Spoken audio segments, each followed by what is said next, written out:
الرحمن الرحیم تمام دیکھنے اور سننے والوں کو میری طرف سے السلام علیکم۔ جب یہ ویڈیو کر رہا ہوں 1 سال 1 دن تقریباً اگلا دن شروع ہو چکا ہے جی، لیکن قوم اس کو نہیں بھولی، نہ سوشل میڈیا پر لوگ اس کو بھولے۔ آج پورا دن ارشد شریف ٹاپ ٹرینڈ رہا جی۔ بدقسمتی سے ارشد شریف کے ساتھ جو کچھ سانحہ ہوا اس کے پیچھے بہت سارے محرکات ہیں، اس کی تفصیل بہت زیادہ لمبی ہے، وہ اگر بیان کرنے بیٹھ جاؤں تو پورا دن بھی گزر جائے گا۔ کوئی کتاب لکھنا چاہے تو لکھیں گے۔ اصل حقیقت جو ہوتی ہے کہ عشق اور مشق اور قتل یہ چھپائے چھپتا نہیں، آخر ایک دن خون اپنا رنگ لے کے آتا ہے۔ جتنا مرضی اس کو دبا لیا جائے یہ دبے گا نہیں، کوئی وقت آئے گا بات کھل جائے گی۔ وہ کردار ننگے ہو جائیں گے جنہوں نے یہ گھناؤنا کام کیا تھا۔ اس کا جرم کیا تھا؟ وہ بولتا تھا۔ اس کا جرم کیا تھا؟ وہ پاکستان سے محبت کرتا تھا۔ اس کا جرم کیا تھا؟ وہ سچ عوام کے سامنے لاتا تھا۔ یہ ساری چیزیں اس کے اندر کوالٹی تھی۔ وہ نہ جھکتا تھا، نہ بکتا تھا، نہ ڈرتا تھا۔ پاکستان کے اداروں کی وہ عزت کرنا جانتا تھا۔ اپنی جان کو خطرے میں ڈال کر اس نے بہت سارے محاذوں پر کام کیا، بہت سارے محاذ اس نے کور کیے، لیکن اس کے سچ کے سامنے کوئی ٹھہر نہ سکا اور اسی سچ کی وجہ سے وہ مارا گیا۔ کیوں؟ پاکستان کے اندر جس نے سچ بولا یا جس نے پاکستان کی خدمت کرنی چاہیے اس کے ساتھ کوئی اچھا سلوک نہیں ہوا۔ یہ آپ 76 سال کی تاریخ اٹھا کر دیکھ لیں۔ جو محب وطن تھے وہی غدار کہلائے، جو محب وطن تھے وہی مارے گئے، جو محب وطن تھے قوم سے پیار کرتے تھے ان لوگوں کو سزا دی گئی۔ یہ پاکستان کے اندر 76 سال سے ایک نظام چلا آ رہا ہے اور اس نظام کے پیچھے بہت سارے محرکات ہیں، بہت ساری چیزیں ہیں جن کو ہم بیان نہیں کر سکتے۔ Former prime minister Imran Khan, former federal ministers اور حاضرین، السلام علیکم۔ آج ٹاپک تو یہ بہت بڑا ہے۔ اچھا، رجیم چینج پاکستان میں جب ہم دیکھتے ہیں تو اس کے 2 ایسپیکٹس ہیں، ایک ایکسٹرنل فیکٹرز ہوتے ہیں اور انٹرنل ہوتے ہیں۔ اگر ہم ایکسٹرنل فیکٹرز کو دیکھیں تو decision by one state to abandon bargaining with اندر and remove the target state's leader. P T I کی حکومت میں جب ہم یہ دیکھتے ہیں تو ہم خبریں دیکھ رہے تھے، میڈیا میں آ رہی ہیں کہ جی جو بائیڈن جو ہے وہ کال نہیں کر رہا، فارن آفس کا رابطہ ہو رہا ہے، پاکستان کے foreign minister Shah Mahmood Qureshi, U S national security advisor Antony Blinken سے فارن آفس نے رابطے کی کوشش کی، نہیں ہوا، لیکن بلاول آتے ہیں ان کے سارے رابطے ہو جاتے ہیں۔ تو یہاں سے آپ جب میڈیا کی وہ خبریں نکال کے دیکھتے ہیں تو آپ کو ایکسٹرنل فیکٹر اور وہ لنکیجز کہ یہ فیصلہ وائٹ ہاؤس میں ہوا، U S N S C میں ہوا، اور اس کا ذکر اب میڈیا میں یہ سوال ابھی تک ڈیبیٹ نہیں ہوا کہ کیا اس کا فیصلہ وہاں پہ ہوا تھا نہیں ہوا تھا۔ وہ سائفر اگر پبلک ہوتا ہے تو اس میں یہ سوالات اٹھیں گے یقیناً کہ یہ فیصلہ اس لیول پہ، اسٹیٹ کے لیول پہ یو ایس اسٹیٹ نے کیا، صدر جو بائیڈن نے کیا، اور صدر جو بائیڈن جو نیو کونس تھے، the plan for the new American century, اس کا باقاعدہ طور پہ حصہ تھے، جس کے بعد ہم نے دیکھا 2001 کے بعد پوری دنیا میں ڈفرینٹ رجیم چینج آپریشنز باقاعدہ طور پہ لانچ کیے گئے۔ عراق اس کی ایک مثال ہے۔ انٹرنل فیکٹرز پہ جب ہم آتے ہیں، میں بڑا بریف رکھوں گا کہ میں ٹائم بتایا گیا 10 منٹ کا ہے۔ انٹرنل فیکٹرز کو جب ہم دیکھتے ہیں تو اس میں ذاتی انا کے مسئلے آ جاتے ہیں، کچھ اداروں کے مسائل آ جاتے ہیں، کچھ سیاسی مفادات آ جاتے ہیں، اور اس میں ایک سوال جب ہم انٹرنل فیکٹرز کا دیکھتے ہیں تو بڑا سوال یہ بنتا ہے کہ ملک کا کون سوچتا ہے، پاکستان کا کون سوچتا ہے؟ کیا ہم صرف انڈیویجولز کا سوچیں گے؟ کیا ہم صرف ان اداروں کا سوچیں گے کہ جی اداروں کی انا بڑی ہوگی یا انڈیویجولز کی انا بڑی ہوگی؟ ہے پاکستان کا کون سوچ رہا ہے؟ کیا وزیر اعظم عمران خان اس وقت پاکستان کا سوچ رہا تھا یا انڈیویجولز کے بینیفٹ دیکھ رہا تھا؟ اور کیا یہ جو رجیم چینج کانسپیریسی ہے اس میں جو میڈیا نیریٹوز بنے وہ کس طرح کے بنے؟ اس میں انڈیویجولز اور انسٹیٹیوشن نے ڈومینیٹ کیا یا پاکستان کا سوال کسی نے اٹھایا؟ اس حوالے سے میڈیا نیریٹوز اس حوالے سے سائلنٹ ہیں۔ ایک ایکٹیو جرنلسٹ ہوتے ہوئے آپ کو بہت کچھ پتہ لگتا ہے کہ جی میڈیا نیریٹو بننا کیسے۔ اکثر جو حکومتیں بیٹھی ہوتی ہیں ان کو سب سے آخر میں پتہ لگتا ہے کہ ہمارے ساتھ ہو کیا رہا ہے، میڈیا کو پہلے پتہ لگ جانا شروع ہو جاتا ہے کیوں سب کچھ ہوا لیکن ہوا کچھ بھی نہیں، میسیجنگ بھی ہوئی لیکن ہوا کچھ بھی نہیں، کارروائی کیا ہوئی تھی اس دن؟ کچھ ہوئی لیکن میسج کنوے ہو گیا تھا کہ یہ کچھ ہو سکتا ہے کیا، اور میڈیا نے اسے باقاعدہ طور پہ رپورٹ کیا، جس وجہ سے آج ہم اس کی بات کرتے ہیں، سوالات اٹھتے ہیں کہ جناب یہ والے کام کیسے ہوئے۔ صدر مملکت doctor Arif Alvi, supreme commander of the armed forces, head of the state, انہوں نے اپنے خط میں ذکر کیا ہے کہ 1951 سے شروع ہوتا ہے لیاقت علی خان کی اسیسینیشن، ذوالفقار علی بھٹو کا بھی ذکر کرتے ہیں، پھر اس وقت پرائم منسٹر عمران خان کی حکومت کو جو نکالا گیا، smoking gun in the hand of a conspirator, کہ ایک سازشی کے ہاتھ میں دھواں دیتی ہوئی بندوق وہ ڈھونڈنی ہے، اس کے لیے کمیشن بنانا ہے۔ آئیڈینٹیفائی کرنے کی کوشش کرتے ہیں کہ پاکستان میں اگر ہم یو ایس لینس کے ذریعے دیکھیں، کیونکہ پاکستان کی فارن ریلیشن جو ہیں ہم لوگ موسٹلی یو ایس بلاک میں رہیں، تو اس میں ہم یو ایس لینس سے اگر اس سارے مسئلے کو دیکھیں پاکستان کی 75 سالہ تاریخ کو، کہ کب کیسے گیا۔ 1958 martial law, 1978 martial law, 1999 martial law, یہ تمام مارشل لا جس وقت لگے اس وقت امریکہ کے اس خطے میں انٹرسٹ ہے۔ 1958 میں جب ایوب خان نے مارشل لا لگایا، لیاقت علی خان کی اسیسینیشن 2 ہفتے پہلے ان کے رشیا وزٹ سے ہوگی، آج تک نہیں پتہ لگا کہ پیچھے کون تھا، اور ہم سیاٹو سینٹو کا حصہ بنے، رشین بلاک میں، ہم سوویٹ بلاک میں نہیں گئے، اور ہم وہاں پہ اس سائٹ پہ چلے گئے۔ تو ایوب خان، جنرل ایوب خان، انہوں نے اپنی سروسز باقاعدہ پرووائڈ کی اور پاکستان یو ایس کیمپ میں گیا۔ 1977 جب ہم دوبارہ آتے ہیں تو اس وقت پھر امریکہ کے ریجنل انٹرسٹ یہاں پہ تھے، افغانستان کی جنگ لڑی گئی، اور اس وقت پاکستان میں پھر مارشل لا آ جاتا ہے، ایک پاپولرلی الیکٹڈ ڈیموکریٹک لیڈر کو پھانسی دی جاتی ہے، ایک ایسے کیس میں غالباً سیکشن 109، فواد چودھری صاحب اگر بیٹھے ہوں تو بتائیں کہ اس میں پھانسی تو بنتی نہیں، لیکن پھانسی دے دی گئی، اور ضیاء الحق کا مارشل لا آ جاتا ہے، یو ایس انٹرسٹ دوبارہ افغانستان میں۔ 99 میں جب ہم آتے ہیں دوبارہ تو ایک نئی جنگ ہمیں چاہیے، اس کے لیے نیو کانس کے پلان آلریڈی بن چکے تھے، آلریڈی تھا کہ کدھر عراق میں جنگ ہونی ہے، لیبیا میں ہونی ہے، سیریا میں ہو رہی ہے، ایران، پاکستان بھی اس کا حصہ تھا، لیکن پاکستان جیسے بلڈ بارڈرز کا ڈاکٹر شیری مزاحم نے بتایا، Pakistan for various reasons and one of the main factors being a nuclear power تھوڑا سا بچ گئے۔ جو وار اگینسٹ ٹیرر ہماری شروع ہوئی، دہشت گردی کے خلاف جنگ، جو ٹی ٹی پی کا سارا انفیوز کیا گیا، وہ سارا اسی کا ایک حصہ تھا کہ یہاں پہ یہ ساری کارروائیاں پاکستان میں ہونی ہیں، اور ہم اس ٹریپ میں باقاعدہ طور پہ واک ان کیے۔ جب ہم دیکھتے ہیں کہ جناب ٹرانزیشن 1969-70 میں جو ٹرانزیشن آئی وہ پاپولر اپرائزنگ ہوئی، پاپولر لیڈرز آپ کے کھڑے ہوئے، پاکستان پیپلز پارٹی کا قیام آیا، انہوں نے کہا کہ جی ناؤ ڈیڈی از نو مور ایکسیپٹیبل، میں بڑا ہو گیا ہوں، میں اپنی الگ پارٹی بناؤں گا، پاکستان پیپلز پارٹی، عوامی لیگ الگ بنی شیخ مجیب کی، اور پھر اس کے بعد کی جو الیکشن مینیپولیشن کی داستان ہے اس کے ریزلٹس ہمارے سامنے ہیں۔ 1988 محترمہ بے نظیر بھٹو آتی ہیں واپس، ایک پاپولر اپرائزنگ ہے، لاہور کے جو جلسے ہیں جن کی مثال دی جاتی تھی، جو کہ اب پاکستان تحریک انصاف نے جتنے بڑے بڑے جلسے کیے ہیں اسے اوور ویلم کر لیا، لیکن وہ مثال دی جاتی تھی کہ پاپولر اپرائزنگ ہوئی، اور پھر وہاں پہ جو بھی طیارہ جب پھٹا تھا جنرل ضیاء الحق کا، تو آپ کی ایک ڈیموکریٹک ٹرانزیشن آئی، اور یہ وہ فیز ہے جب آپ دوبارہ دیکھتے ہیں کہ ایک ٹرانزیشن ہو رہی ہے، دوبارہ آپ جنگ سے نکل رہے ہیں، حالات سٹیبل ہو رہے ہیں، افغانستان آپ نے فتح کر لیا ہے، سوویٹس کو وہاں سے بھگا دیا ہے، سو جنرل ضیاء کا کام ختم ہو گیا، سو پاکستان میں آپ ٹرانزیشن تھوڑے عرصے کے لیے چلو جی جمہوریت انہیں کھیلنے دیتے ہیں۔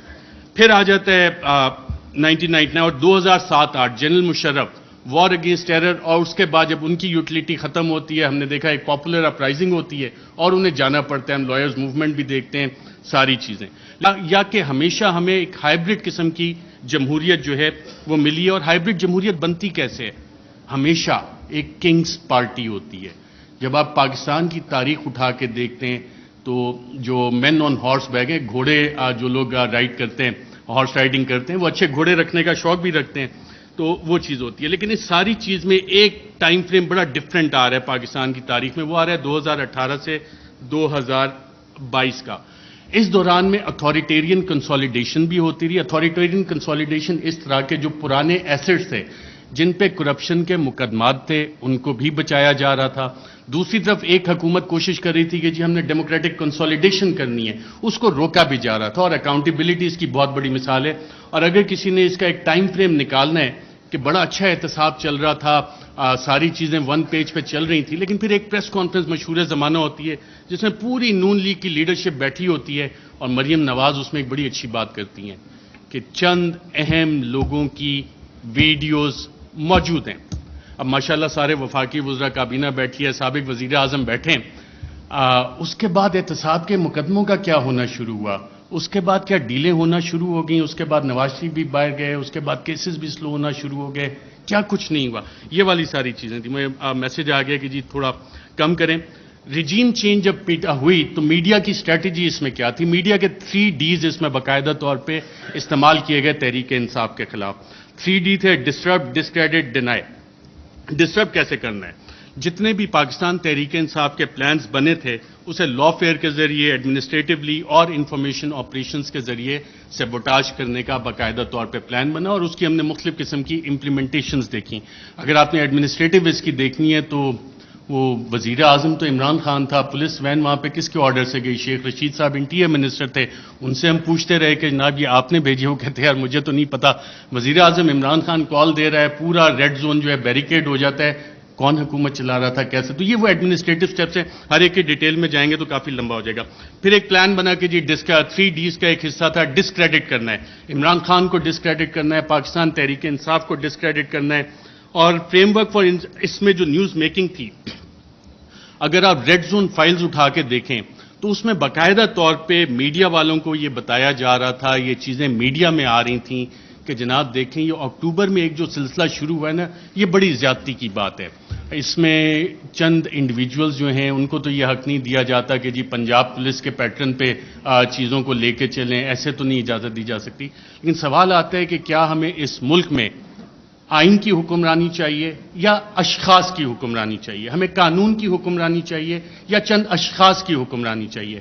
اور پھر اپریل میں 9-10 اپریل، اس سے پہلے یہ پلان آ گئے تھے کہ جناب میڈیا سپیس بھی ڈینائی کرنی ہے، بلیک آؤٹ بھی کرنا ہے. جو چند صحافی کوشش کریں کہ آواز اٹھانی ہے ان کو آپ چینل سے نکال دیں. عمران ریاض میرا خیال ابھی بھی بیٹھے ہیں، is not on air. FIRs چلیں، اب صحافیوں کو چھوڑیں، اب تو پوری وفاقی کابینہ جو ہے سابق، اس پہ بھی FIRs ہوئی ہیں، اور ملٹیپل FIRs دہشت گردی کی بھی ہوئی ہیں. اور جن لوگوں نے یہ FIRs کی انہوں نے یہ نہیں سوچا کہ کر کس پہ رہے، کیونکہ پلے بک وہی والی پرانی تھی. مسئلہ یہاں پہ یہ تھا کہ کرپشن کے کیسز نہیں مل رہے. بڑی کوشش کیجیے عمران خان کے خلاف کرپشن کے کیسز نکالے جائیں. میری بھی 1-2 ملاقاتیں ہوئی کہ جناب آپ تو بڑی سٹوریز کرتے ہیں. میں نے کہا یار ایک شخص، اور یہ عمران خان صاحب بیٹھے ہیں، شاید آپ میں سے بہت سے لوگوں کو نہ پتا ہو، PM آفس میں ہمارے بھی ذرائع ہوتے ہیں، اکثر پوری کابینہ پریشان ہوتی تھی کہ جناب بات ہم نے کی ہے، کہاں سے پتہ لگ گئی. وہ شخص جو پانی کی آدھی بوتل بھی ضائع نہیں ہونے دیتا بطور وزیر اعظم کہ یار یہ آدھی پانی کی بوتل میں نے ابھی رکھی، کیوں اٹھا کے لے گئے؟ وہ کرپشن کرے گا. میں نے سمجھائی لوگوں کو یہ بات، لیکن پلے بک کیونکہ وہی پرانی تھی، کیا کرپشن کے کیسز نکالو، ڈسکریڈٹ کرنا ہے، کرپشن تھوپنی ہے. مسٹر ABC کا فلانا دوست ہے، اس سے نکال کے لاؤ. کچھ نہیں، آج 2-2.25 مہینے ہو گئے، کوئی کرپشن نہ نکلے گا. عمران خان کا کرپشن کا کیس نہیں نکل سکتا، نہ نکلے گا. میں نے بتائی کہ نہیں آپ کچھ کوشش، میں نے کہا میں یہ کوشش نہیں کر سکتا کیونکہ مجھے یہ پتا ہے کہ عمران خان کی کرپشن نہیں نکلنی. لیکن جو گزشتہ رات گزر چکی ہے، ایک انتظار تھا جی کہ آج ARY نے ایک شیڈیول جاری کیا تھا جس کے تحت انہوں نے کچھ یادیں، کچھ ارشد شریف صاحب کے متعلق باتیں، چند اینکرز ان میں کاشف عباسی تھے اور مہر بخاری تھی اور عامر متین صاحب تھے، اسی طرح اور بہت سارے لوگ تھے جی جو ان کو جاننے والے تھے، ان سے پیار کرنے والے تھے.